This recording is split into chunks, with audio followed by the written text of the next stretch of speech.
The prison release of a repeat violent sex offender in Spooner, Wisconsin is prompting a lot of questions about the judicial system tonight. That's right. No one in town will rent him a house or apartment, so the Justice Department is allowing him to live homeless in a tent in the woods just feet away from a park, school, and daycare.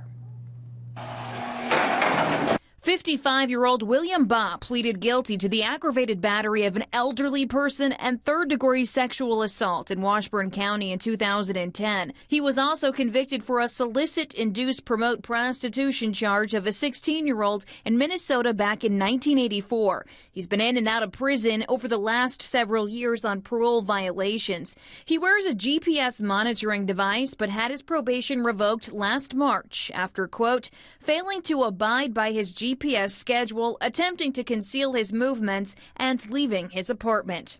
Last week, Spooner police put out word that Baugh, who is considered at risk to reoffend, would be released again, but without an address, meaning he would be temporarily homeless. The Wisconsin Department of Corrections says Baugh must still legally keep his electronic tracking bracelet charged or be arrested. So now he's living in a tent in the woods behind the Spooner Probation Office, which is only about a block away from here.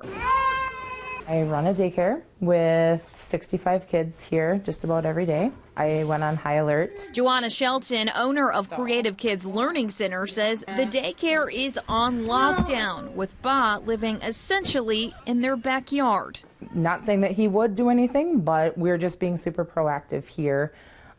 We have a lot of responsibility to keep the kids safe here. Parents say they see him while picking up their kids. Sheldon says she's seen him herself nearby.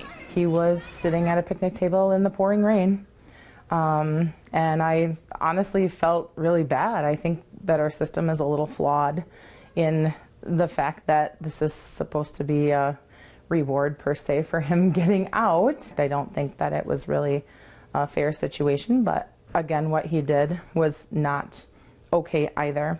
The probation office is even closer to this school and City Park. It's just across the street from both. There's just kind of like a chill that is going through the neighborhood. Right across the street from where he is sleeping in a tent is the Head Start.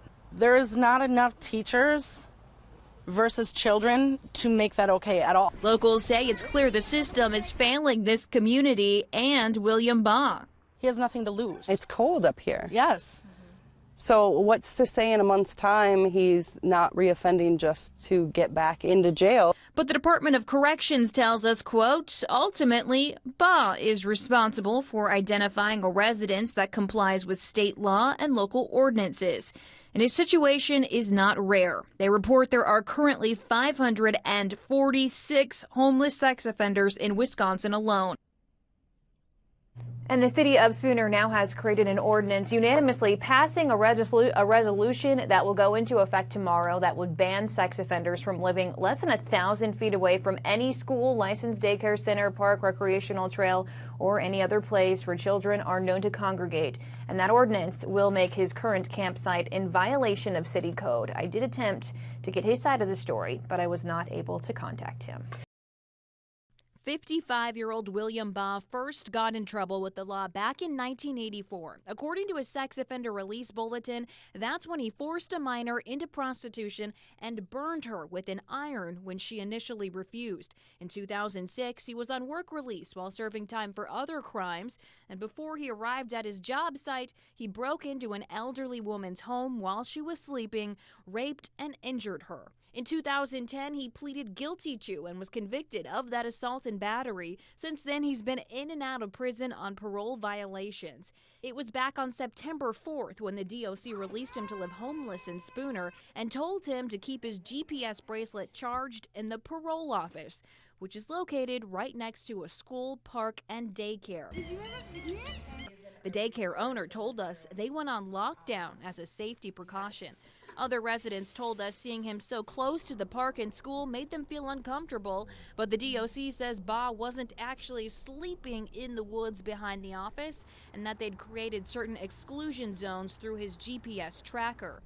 3 days after his release, he was arrested after, quote, an individual in the community reported he made them feel uncomfortable at a local business. He was not criminally charged for that incident. The DOC declined to tell us what was reported.